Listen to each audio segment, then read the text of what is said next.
And we are live. All right. Good afternoon, everyone. I hope you're having a wonderful day. It's Friday, February 11th, 2022. This week, we're discussing AirTags, the newly announced anti-stalking features that Apple has been implementing or plans to implement. Plenty of rumors and leaks about upcoming Apple products. And of course, pigeons. We're talking about pigeons this week because this is the iMore Show. Joining me today for his last appearance on the iMore Show as iMore's editor-in-chief is Joe Keller. Hey, Joe. Yo. How's it going? It's going. It's a big day. It's not just my last iMore Show. It's just my last day at iMore too. It's a lot. Yeah. We're sad, but we still have a whole show to get through. That's true. I'm Luke Filipovich. iMore staff writer. Happy to be here, taking over some hosting duties. Yeah. If you're wondering why you hear my voice right now.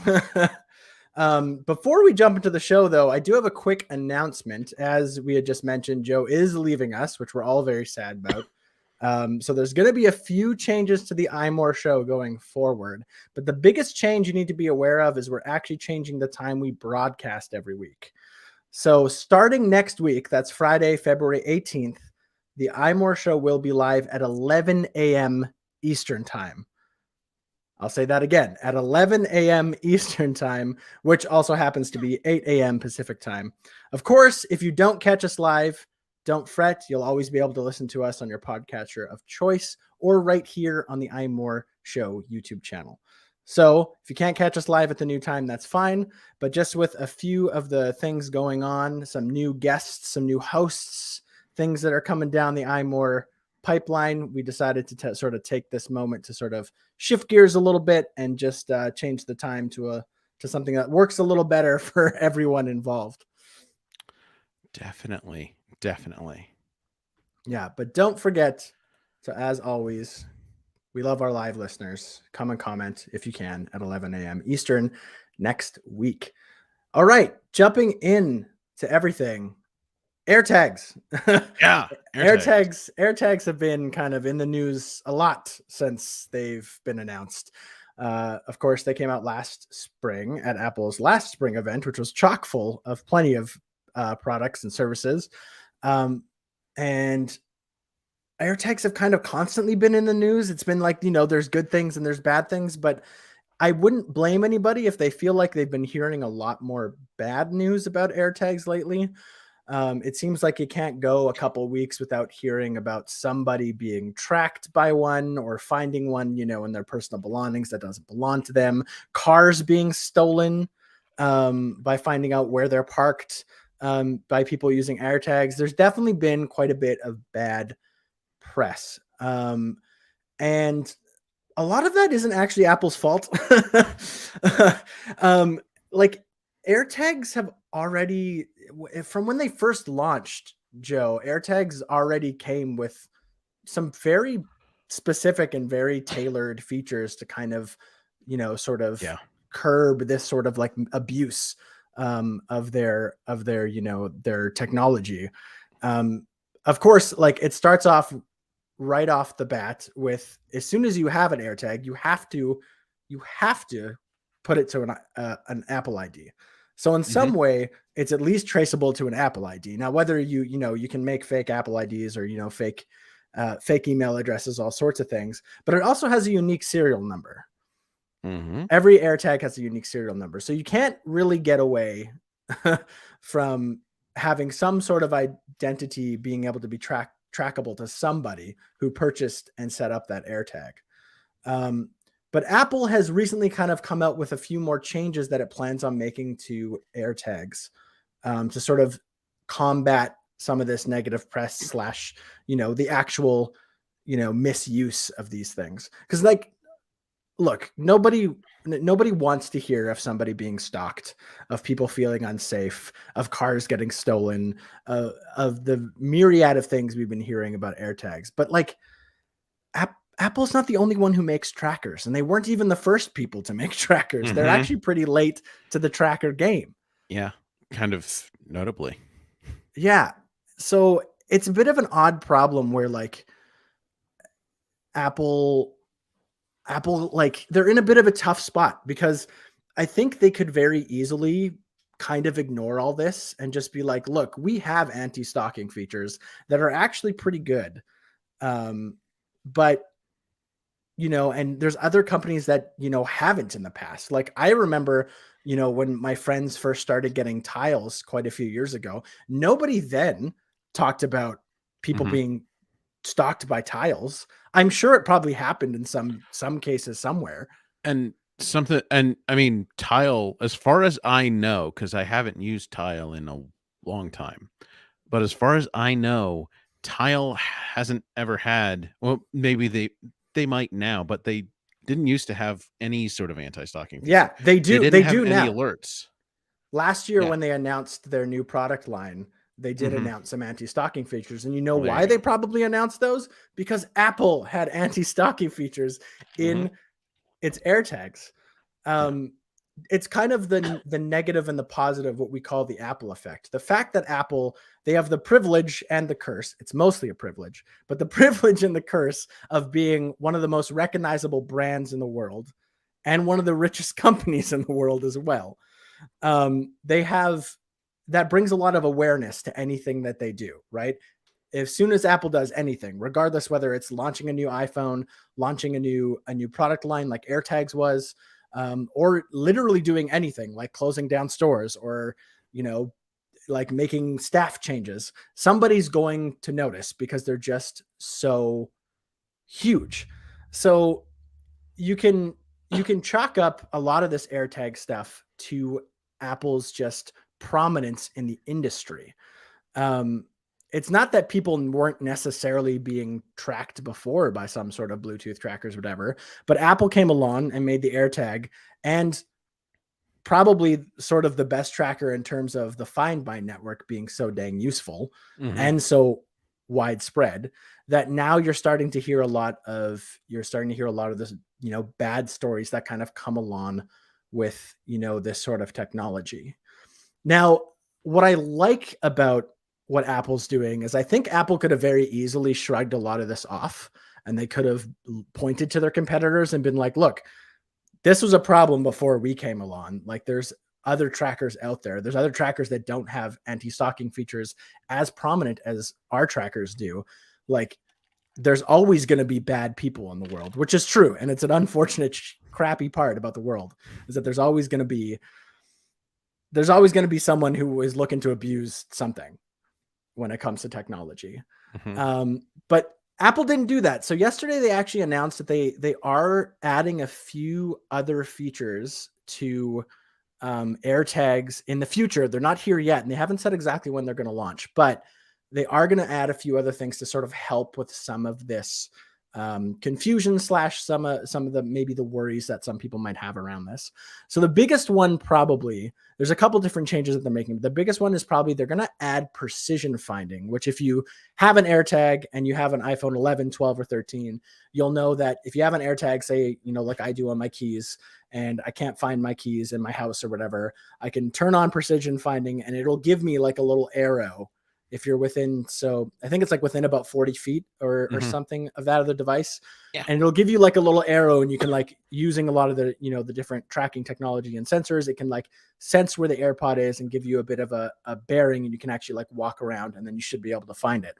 Now, before or still right now, when an AirTag is like when someone, say Joe, was trying to track me and he threw an AirTag into my tech bag or whatever, eventually it would notice that it's following me and I would get an alert.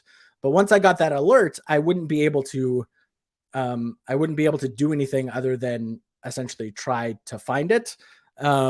It would play a sound sometime, or it would play a sound, which could, there's been reports of people trying to tamper with the AirTag speakers so that they still work but don't play sounds. So precision finding is going to allow me or allow anyone to be able to track an unknown AirTag that seems to be following you around, that's moving with you, Mhm. and it's going to be able to allow you, I think, to find it a lot better, which I think is really, really important because there have been stories of people who are like, so it seems like my car got low jacked, but I don't know where this Apple, where it is. Um, so that's good. And I'm happy to hear that that's happening.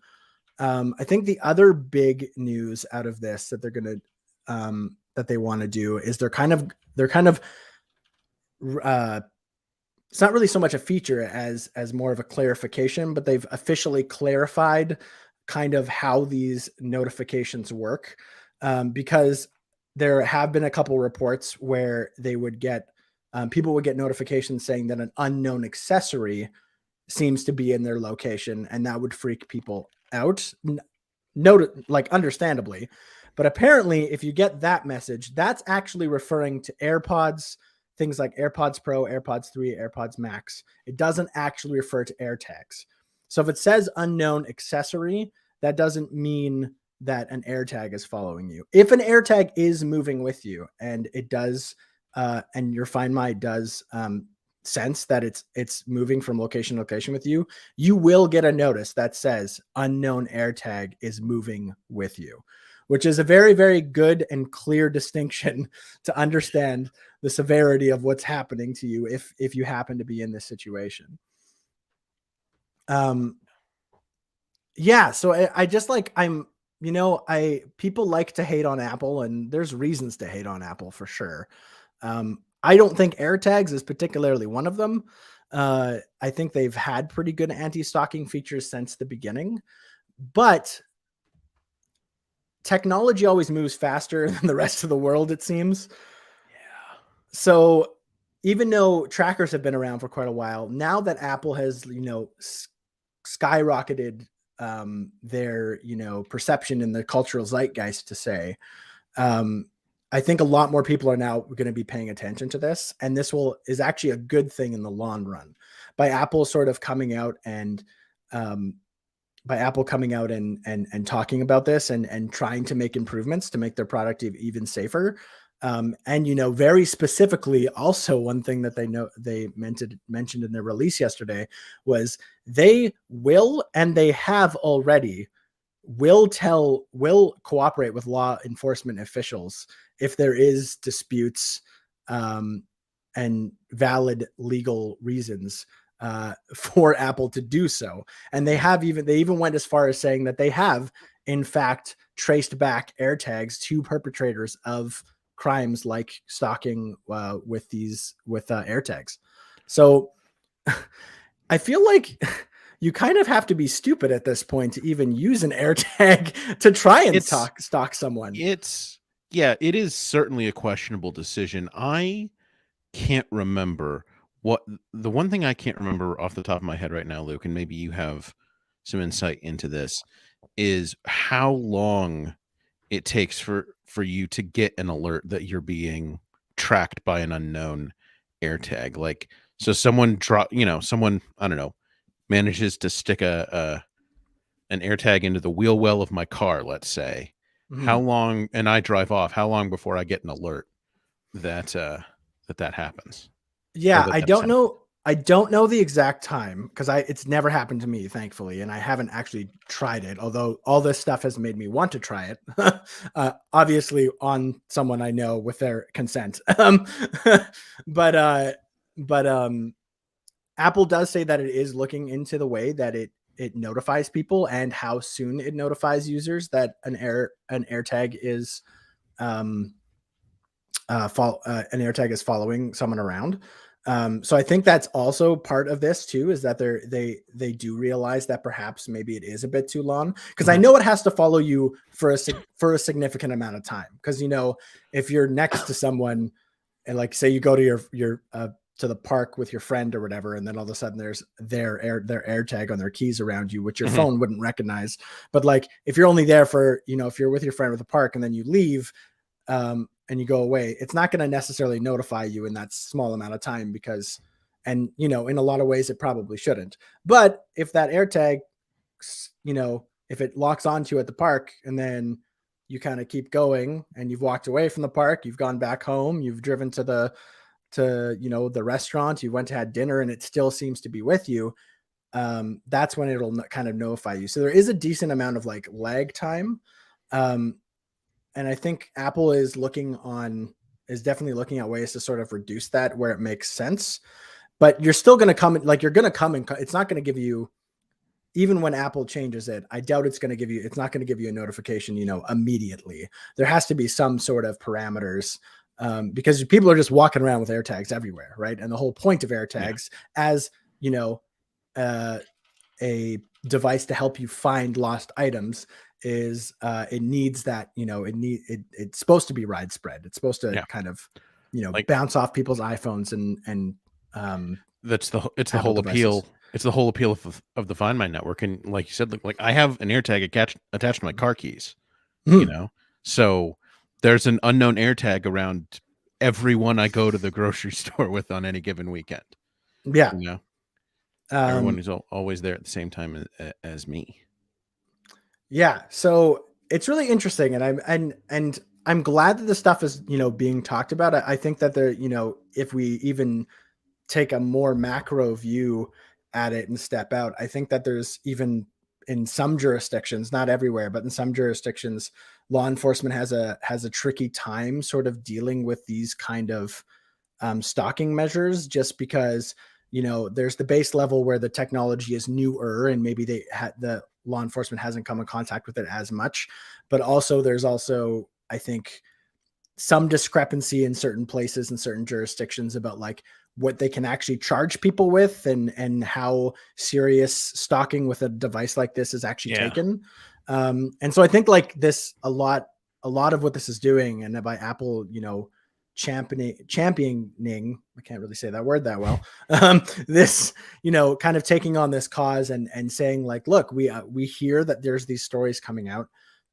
So we're going to do something about it instead of just, letting it kind of sort itself out. I think it's going to get more people talking about it. We're probably going to, I wouldn't be surprised if we, in more recent years, we see some legislation around like Mm-hmm. what kind of like how to deal with these devices in terms from a law enforcement kind of perspective. And I think those are good conversations we need to be having, Mm-hmm. for sure. All right. Yeah. Yeah. All So right. that's AirTags. That's That's what's AirTags. happened. That's what's happening in Pretty AirTags. big news for AirTags this week. Yeah. Yeah, it's for something that for a small item that Apple, made a ton of. It's been fairly constantly in the news. Yeah. So well, I'm interested to see when these new features or improved capabilities come out, and to kind of see how they work. Could be as soon Um, as this March. it could, because moving on, probably the next sort of big rumor slash leak, that you want to talk about, is that Mark Gurman, our buddy Mark Gurman, uh, Everyone's friend. everyone's friend Mark Gurman, says that apparently Apple is targeting March 8th as its date for the Apple event. That is early this year. That's fairly early as far as that goes. Yeah. So March 8th. It is now less than a month away. Yeah. That is a Tuesday, as though it would be any other day of the week, except they did hold a Mac event on a Monday last year. My God. Yeah. Yeah. Throwing off all of our schedules. I just want to point out, like, that was an organizational nightmare because they did it last minute and I had people on vacation. Yeah. But yeah, March 8th looks to be the date if Mark Gurman is correct, and he often is. Mhm. It sounds like it's going to be a fairly low key event, certainly not as packed as last year's spring event. Sounds like we're getting an iPhone SE with 5G. I'm not expecting any other changes. Maybe a chip bump, probably a chip bump actually. Yeah. And then iPhone SE with 5G, iPad Air 5, and a possibly, we're hearing possibly the lower end 13-inch MacBook Pro with an M2. Yeah. So Yeah. some nice devices, but still not as packed. Maybe not as exciting as last year's event. Although if it's I mean, maybe the lower end MacBook Pro will get a design refresh. That'd be cool. Yeah. That would be Yeah, interesting. that would be interesting. No touch bar. Mhm. Um, not as many Thunderbolt ports as or I don't know. I think Thunderbolt ports really depend on the chip. So I don't know how capable the M2 will be at controlling Thunderbolt versus say the M1 Pro or M1 Max, which I think both support 3. Right. Yeah. Whereas the M1 currently supports 2. So yeah. Yeah, I think I'm definitely like, any Apple event is exciting in its own right. It's a lot of work for us at iMore, but it's also exciting. We like new products. We like new shiny things, of course. I think the iPad Air is obviously the one that I'm really, really curious about. Because like when the iPad Air 4 came out, back in 2020 now, like late 2020, it was kind of like it was big. It was huge. It was like such a great device. And I mean, it still is. But now with, the additions to the iPad Pro and the iPad Mini 6 coming out, and now the, updates to the regular old base iPad, the iPad Air has sort of lost a little bit of its luster. It's not quite sitting in that, when you look at the Apple lineup of iPads, it's not quite sitting in the spot that I feel like Apple really, really wants it at. So I'm really, really curious to see what changes will be. I don't think it's going to be anything massive. I think it's mostly probably like a spec bump. Yeah. Spec bump and like center stage coming to the front facing camera.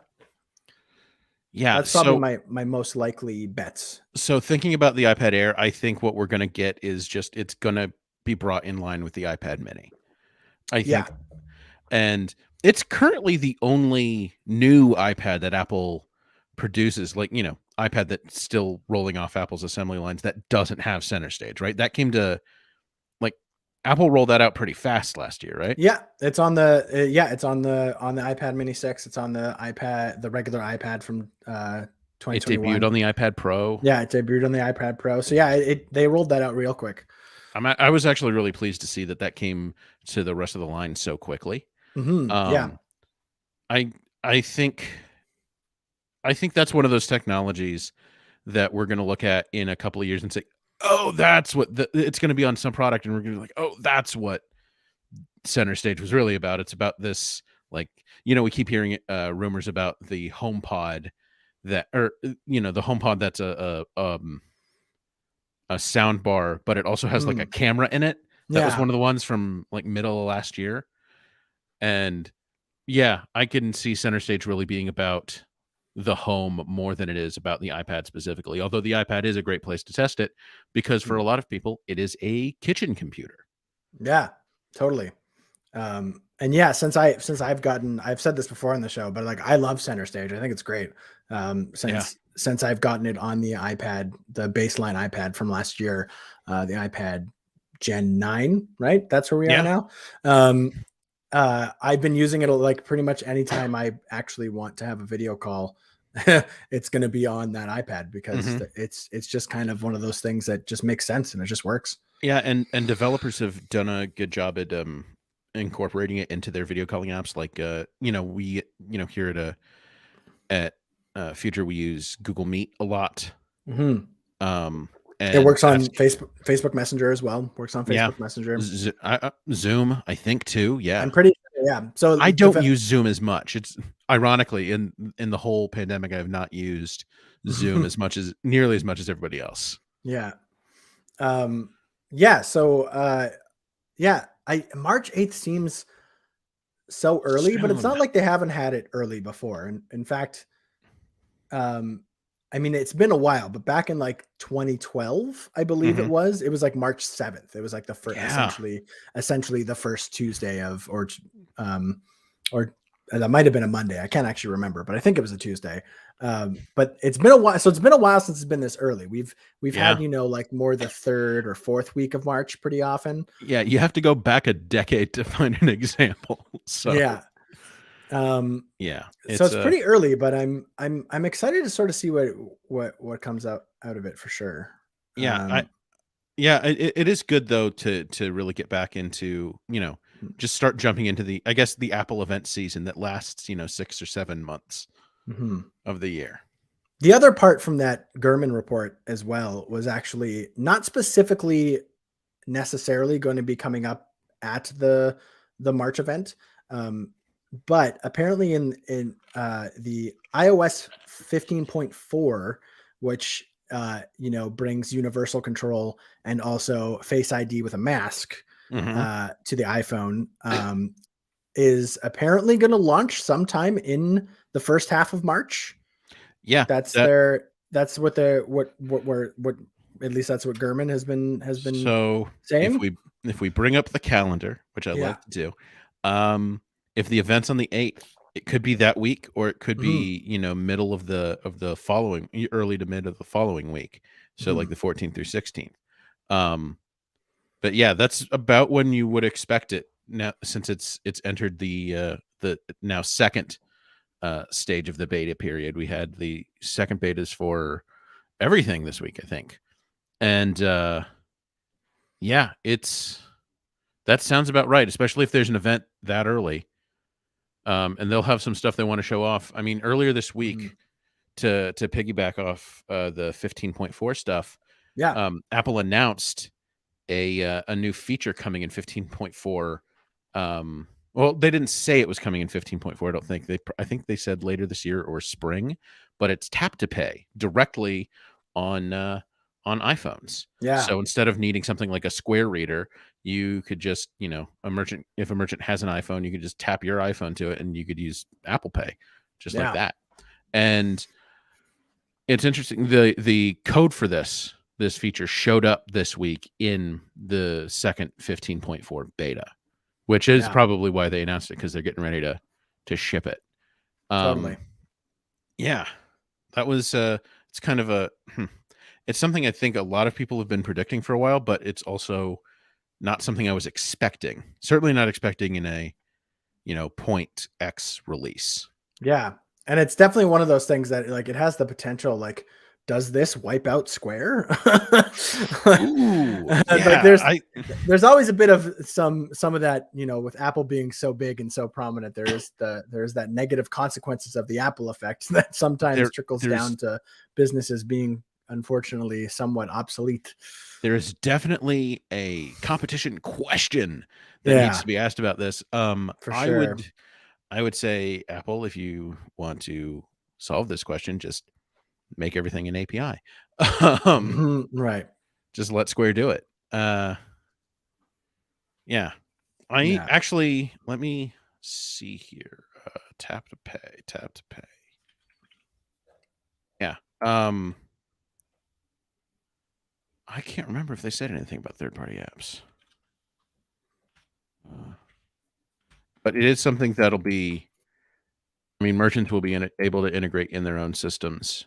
Mhm. And it does make things a lot more convenient, especially for small businesses. Don't think you're going to see this at like Walmart or Target anytime soon. Yeah, totally. And I Especially mean, when Target just in the last few years only started doing tap to pay and Apple Pay. yeah. I feel like will this also like I mean, I don't know. Is this something that we'll be able to use as, if I owe you $20, can I tap my phone It to doesn't you? seem like it will yet, but peer-to-peer payments has been rumored for Apple Mhm. Pay for a while, and we have a bit of that already with like the Apple Pay Cash Card and iMessage Right. payments. Right. But Yes. just for people who are in physical contact with other people, whoever those folks are, um, just being able to say, "Oh, hey, I owe you $10. Here's your 10." That'll Yeah. be good. I would imagine it would go back onto that. At least for peer-to-peer stuff, it would go back onto that Apple Cash Card if they did turn that on.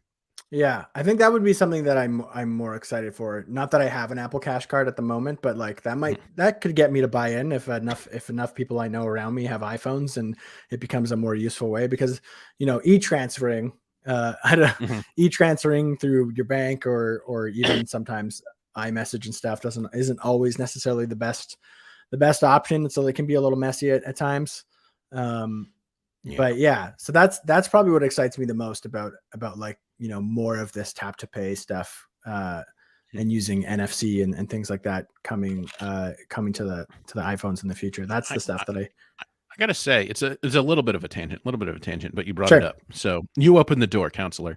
Um, I think NFC, and this, I mean, obviously, this goes back all the way to, I think it was the iPhone 6 in 2014. I think NFC is one of the better, like, small additions to the iPhone lineup in its, over the course of its history, especially now that we have things like shortcuts and, mobile payments and this tap to pay stuff for direct payments on phones.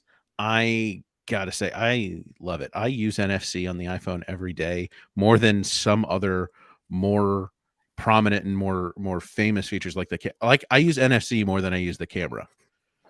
Wow. Yeah. That's crazy. Yeah. All right. Wanna Yeah, do the I thing? think, yeah, totally. I think before we continue, I'll talk to you a little bit about our today's sponsor. Have you ever hit a technical snafu shopping online? Has filling out a payment field given you a headache? Has a mobile banking app ever been down when you wanted to use it? Capital One believes you deserve better banking. This means easier access to your money and more security. That's why Capital One is investing in machine learning. Machine learning allows Capital One to do things like fight fraud with random forests, models quickly detect suspicious activity, and make it faster to alert federal investigators. Identify how mobile app outages happen with causal models. Keeping our mobile app up and running doesn't happen by accident. Anomaly detection and incident response help determine why app outages happen so engineers can quickly remedy them. Speed up online shopping with machine learning at the edge. It makes shopping with virtual cards smoother and more secure. This technology is based on logistic regression models and running interference in the browser. It identifies payment fields, which helps make using virtual card numbers easier and faster. The potential of machine learning is so big. See how Capital One is using machine learning to create the future of banking. Search machine learning at Capital One. Capital One, what's in your wallet? Everybody congratulate Luke on his first ad read. He did very well. Thank you. Um, Thank you. See, this is the thing about so I'm still the boss until the end of the day today. I can make other people do the ad reads. I've always appreciated that power. I didn't, record it and practice it several times late at night last night because I was nervous or anything. Yeah. Well, That practice didn't makes perfect happen. there, Luke. So it pays off, right? All Yeah. right. One other thing that actually comes from a Gurman report as Yeah. well is that Face ID apparently is more likely to come to the iMac before it'll come to MacBook. So What do you think about that? I don't doubt this, actually. I think this is probably pretty solid for some very specific reasons. So, obviously, Face ID requires some very specific hardware, requires things like a dot projector. Um, Mhm. one of the pretty famously, the new MacBook Pros have notches on the Yes. displays. They're, what are we like 3-4 months in now? I still don't notice them. Fair. Like it still doesn't bother me. Um, excuse me. One of the things that I keep thinking about is the MacBook Pro lids are still really thin. Really Um, thin. they Yeah, are much thinner than an iMac. An iMac is, in terms of thickness, an iMac is a lot closer to an iPhone than a MacBook Pro totally. lid. So the hard putting the hardware in an iMac, something that is generally stationary, not that that has ever really mattered for Face ID, is it makes a lot of sense. One thing to keep in mind, though, is they would have to, and when you're thinking about this, is Apple would have to specifically engineer Face ID for the Mac to work a little differently or work a little more effectively than on the iPhone. And the reason for that is when you have it on your iPhone's typically like this far from Yeah. your face. Hmm. And an iMac, like I've got what, maybe 2 feet or something between me and this isn't an iMac, but it is a desktop monitor Yeah. attached to a Mac Mini, and it's got a webcam. This is too far for Face ID, Hmm. generally. Like, let's see. Is it too far? No. Huh. Look at that.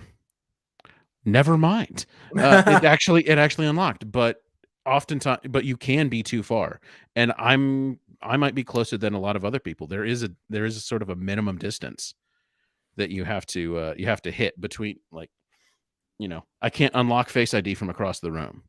I Yeah. can't I probably can't even lock Face ID from like this far back.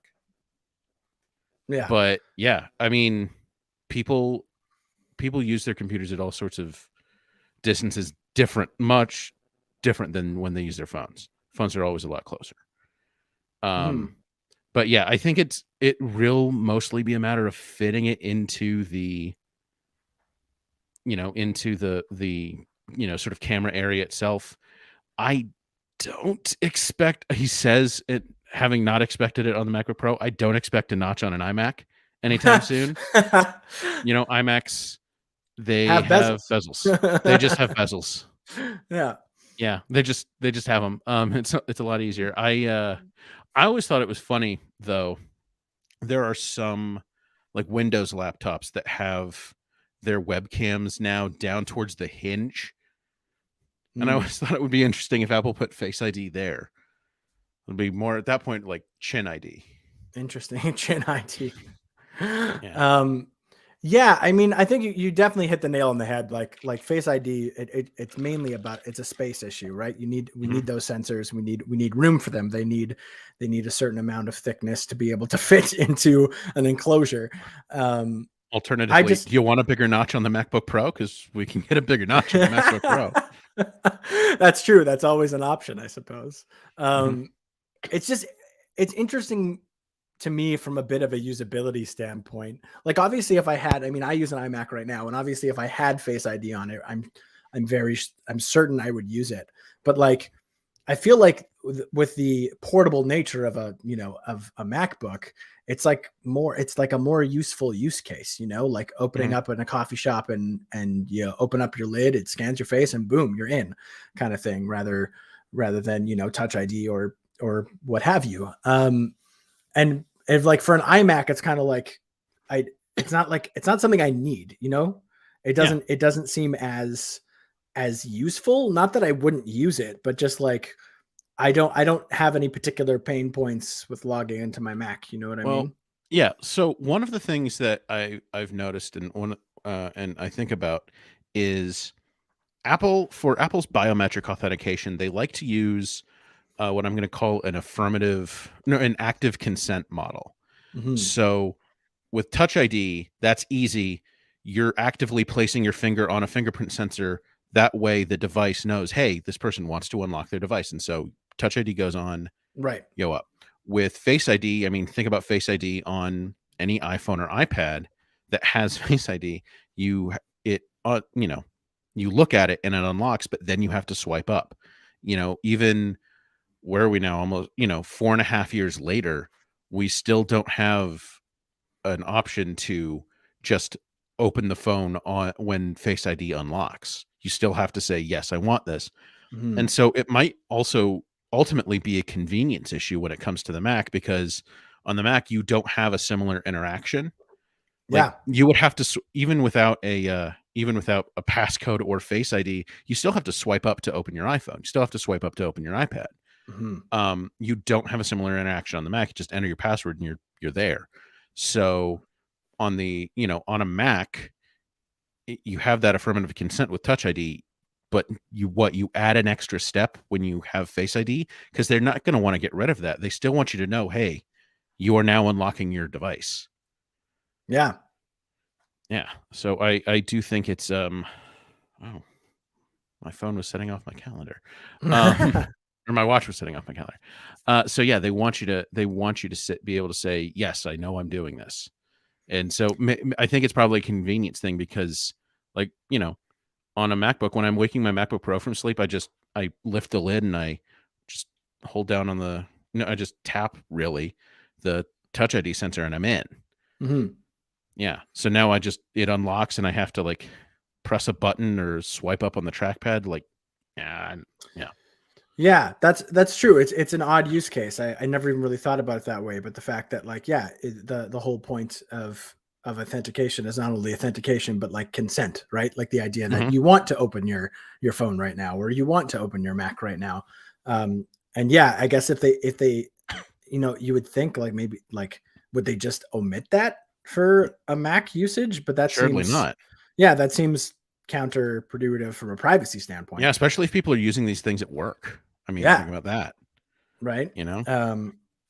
And if they do have to, I mean, Face ID can, as we just showed on the show for people who are listening, Joe held out his Yeah, phone at arm's length, and it definitely it worked. worked. So what are you going to walk by your desk by accident and quickly go look at something and then walk away, and then someone's going to be able to get into your stuff. So it'll be it'll be interesting to see what they do. And then if they do, like you said, if they do add some sort of like confirmation that you want to open your Mac or whatever, then it's like it kind of almost defeats the purpose Yeah. because it's not faster, it's not more convenient. And alternatively, like, what are you going to do? You're going to have people lean in? Are you going to change? Are you going to shorten the? Are you going to shorten the thing and then have Yeah. people lean into no? Yeah. You're also not going to do that. Yeah, it's kind of like, it's one of those things where like it sounds like, and we've been hearing rumors around this for a while about like Face ID eventually making its way to, the Macs and the MacBooks. But I am curious how they're gonna how if and when that happens, how they're going to implement it, and how useful will it actually be? Yeah. Because as much as I love Face ID on my iPhone and my iPad, something, I don't feel like I wish I had it on my iMac. It's not something that comes up very often. For me, it would be a lot more useful. It'd be less useful in the unlocking of the iMac, and more useful in sort of the confirmation of payments and like unlocking an app. But it also comes back to like, okay, Windows has face unlocking. It has Windows Hello. Yeah. And so a cross-platform app that I use a lot is 1Password. 1Password supports Windows Hello, after you've entered your master password, if you've shut down your Windows computer. Right. But what you have to do is you open 1Password, and then it shows you a little Windows Hello screen. He's like, do you want to unlock this? And then you click OK. That feels a little more cumbersome than just, tapping the thing on, just tapping the button on or that has Touch ID. For sure. Yeah. And it's the exact same thing for me. Like Joe said, like I come to my iMac in the morning or whatever, and I just like, boop, touch it and tap it, and it's in. I don't really have to think about it. I know I want it open. I make that confirmation by doing an active, action, and there we go. So yeah. And this isn't sorry, go ahead. I was gonna say, yeah, it will be interesting to see like if and when. I think it's more of a question of when Face ID comes to the Mac platform, how they implement it. Yeah, it's something to, this isn't a problem that they necessarily have with the iPhone, because even though you have to have like the double click confirmation on the sleep wake button, you're already touching the phone. You're already holding it. You generally have the iPad in your hands, which is not the case often for a Mac. You're often using it on a desk, on a table. It's a weird problem to solve, and ultimately I'm not sure we need it unless there's something better about how we interact with it versus Touch ID on a Mac. Totally. I agree. Might be more secure. Security would be the thing, because it's faces. Faces are more unique even than fingerprints, I think, is the thing Apple said when they first introduced it. It's like, 1 in 10,000 or something people can have similar fingerprints, and it's like 1 in a million have, or something like that, have similar enough facial features to fool your Touch ID. And that's probably it. And that's probably different now because, Touch ID learns over time. Totally. Another interesting little tidbit of news that came out this week is apparently Reality OS is a thing. Oh boy. Oh, I want to talk about this. Yeah. So this is what? This is in the code of, is it in the code of the betas, Luke? Is that what this is? No, it was the Apple OSS distributions. So basically, yes. So this is interesting. So one of the reasons I find this particular, this is OSS distributions on source code on GitHub. Yes. containing a reference to Reality OS. So what I find really interesting about this, and so obviously someone didn't mine this directly from the betas, but we have seen some like like a prototype version of this ship in earlier betas. Like I think it was iOS 13 where Starboard first showed up. Might have Hmm. been even as early as iOS 12, but Starboard was sort of the internal code name. You know, like we have Springboard Yeah. is what Apple calls the user interface of like the home screen and that stuff on the iPhone. Starboard is that, but for AR. Um, Yeah. so this isn't the first time something like this has happened, but now Reality OS, that does sound like they're giving it a more official name. I don't know if they'll actually call it that, just like they don't say, and HomePod's running Audio OS. Right. HomePods actually run a variant of TV OS. Hmm. So yeah. So yeah, I don't know if it'll actually get that name, but yeah, Hmm. it It it does does. seem. Mhm. Yeah, I mean, not that this is that surprising, but it is kind of like this is appears to sort of officially confirm that it is getting its own, Uh, it is its own It's its OS, own its own, fork, yeah. yeah, It it's its has own, to. yeah. Which I mean, yeah, you looking just at the product and knowing about it, it would have to have some sort of um, separate thing because there's nothing like this that Apple makes yet. So it definitely needs, Yeah. a different set of rules that kind of make it what it is. Just Um, the tracking alone. yeah, just the tracking alone. But yeah, it's good. I mean, we've heard lots of different rumors and about the mixed reality headset that Apple wants to launch. Apparently, maybe even as early as this year, it might be announced. So, um, this is just kind of the next step in kind of getting closer to that future. I think where we'll see people strapping these on their heads. Yeah, for $2,000 a pop or whatever it's supposed to be. Yeah, I really don't know what this device is gonna end up being, you know? I have yeah, barely any sense, yeah. especially with the rumored price points. I just don't understand who this will be for.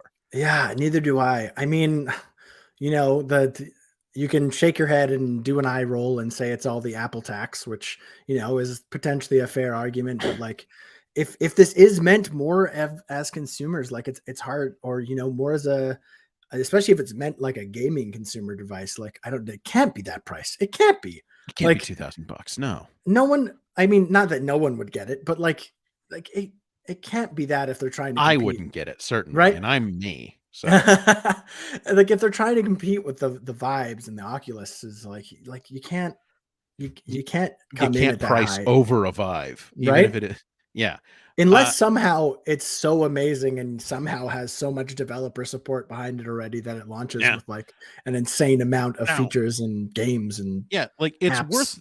it's worth noting that similar this isn't supposed to be a VR headset, it's supposed to be mixed reality. So VR and AR with I would assume a huge emphasis on AR over VR. Yeah. But similar devices like the HoloLens, which I Mhm. think did initially ship for $3,000, obviously that doesn't have wide consumer appeal and I don't think it was ever meant to. No, it It, never was. right, it had more use in university settings, Mhm. professional settings. Yeah. Apple doesn't make industry specific hardware like that. They're not gonna, they're not gonna enter. I feel like they're not gonna. I should say this. I feel like they're not gonna enter a new device category that is like just for business, just for just for academia. Um, I truly wonder what this is all supposed to be. Like, if it's not a consumer product, why is Apple making it? But we've heard, like you said, it's all rumors right now, but we've heard that it is meant to be, and it's supposed to be Mhm. focusing on content and gaming Yeah, and the three pillars are content, gaming, and messaging. yeah. So it's interesting. I mean, it's a new, Apple when they break into a new category, they tend to go all out in terms of making it the best version of what they're trying to accomplish. And then obviously improving on it over time as new versions and things come out. But um, it's hard it really is at this point. There's so many conflicting rumors, like the one with the price at how the price point might be around, $2,000, somewhere Mhm. around there, and trying to figure out how that all fits into a consumer, which should theoretically be a somewhat widespread consumer product. And yeah, I don't know. And I agree with you. Like there's no other Apple product that is solely focused on like a very small Yeah. niche industry. Like the closest thing they get to that is maybe like the Mac Pro. But it's still a Mac. That's the Yeah, thing. I that's the thing. mean, It's just it's still there a are personal computer at the end of the there are day. there are cheaper Macs. Yeah. Now I could definitely see Apple coming out with a version of this thing that costs $2,000, Mhm. $3,000, sure. Yeah. But if it's the product that in Mhm. the company's mindset, people are supposed to go, like, me and you are supposed to go buy, they're kidding themselves. They're I would imagine it would be another original HomePod thing where it's over engineered. Like, Yeah. and I always hesitate to say Apple products are overpriced. I think they're Mhm. priced on they're generally priced at like the appropriate high end for what they are. Sure. Like, are there computers on par with the MacBook Pro that are cheaper? Actually, probably not right now. But will there Mhm. be eventually? Yeah. Yeah. The MacBook Pro is truly an amazing device. But like, those computers are generally probably between 16 and $2,200. Yeah. And like But yeah. and I was just saying like it's weird to think of Apple working backwards, if they come out with the $2,000 version first and then make like the less pro versions, if you want to put it that way. Mhm. Because with every other product, they've done it the other way, right?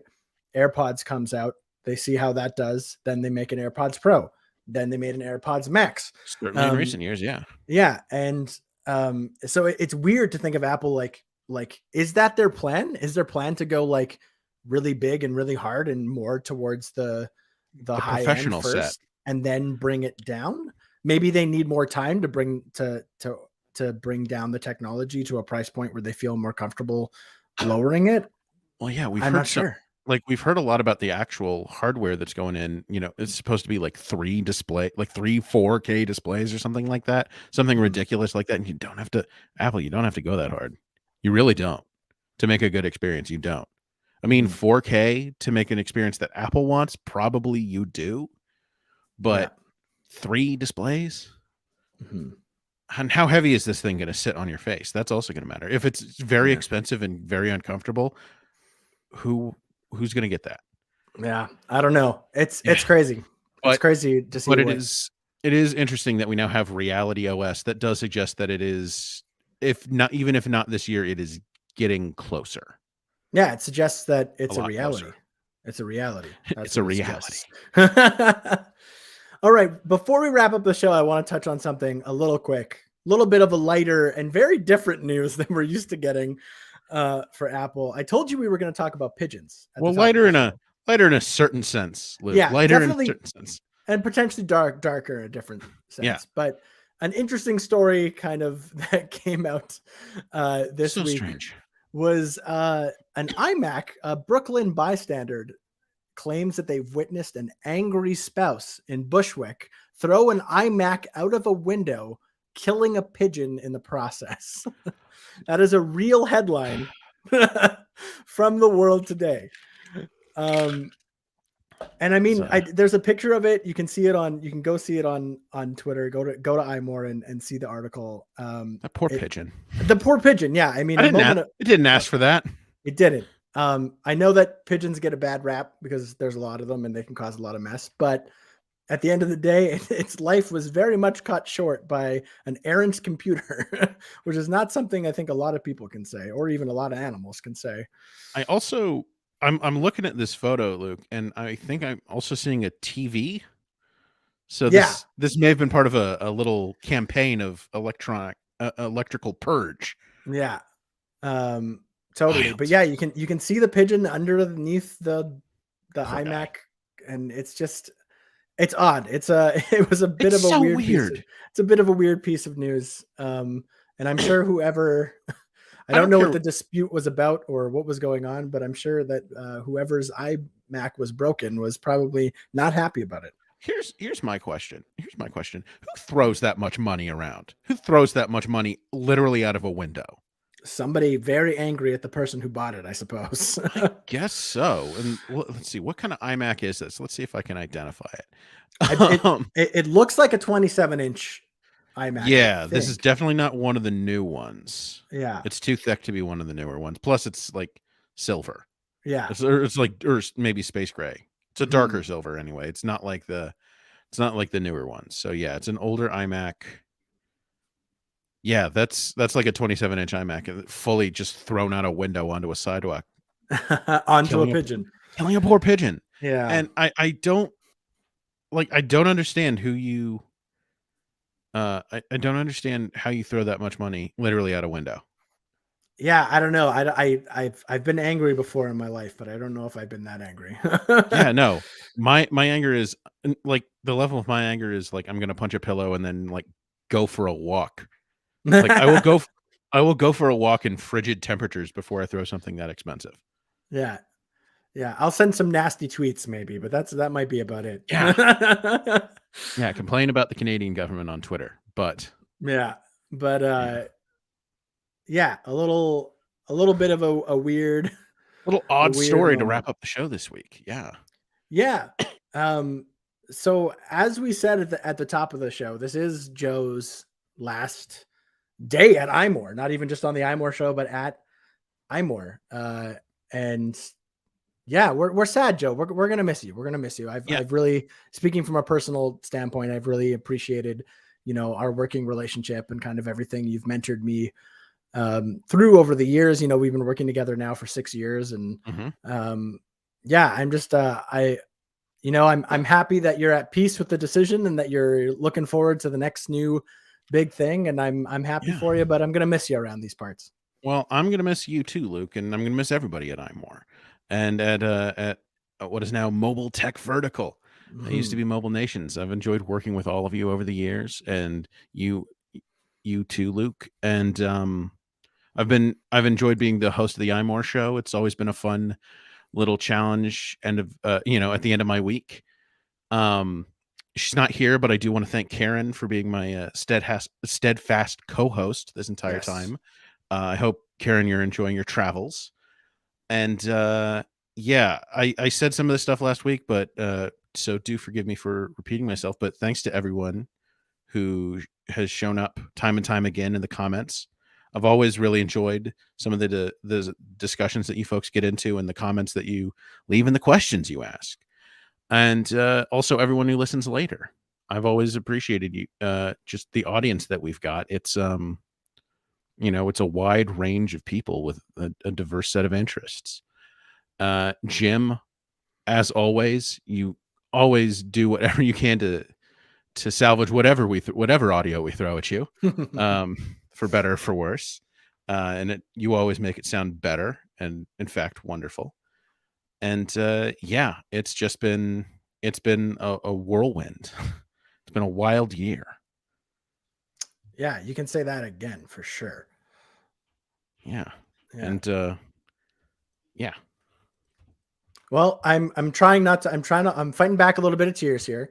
Uh, so we will wrap up the show, but before we do, I just want to remind everyone. I said this at the top of the show, but I will say it again just so everyone knows. Starting next week, February 18th, Friday, February 18th, the iMore Show will now be live broadcast at 11 a.m. Eastern Time. So we're getting 2 hours earlier than we normally do. That's 8 a.m. Pacific Time, in case you're listening on the West Coast. And of course, as always, don't forget to catch us in your podcatcher of choice if you can't join us live. And until next time, we'll say goodbye to Joe and we'll say goodbye to everybody. Take care. bye everybody. Bye bye.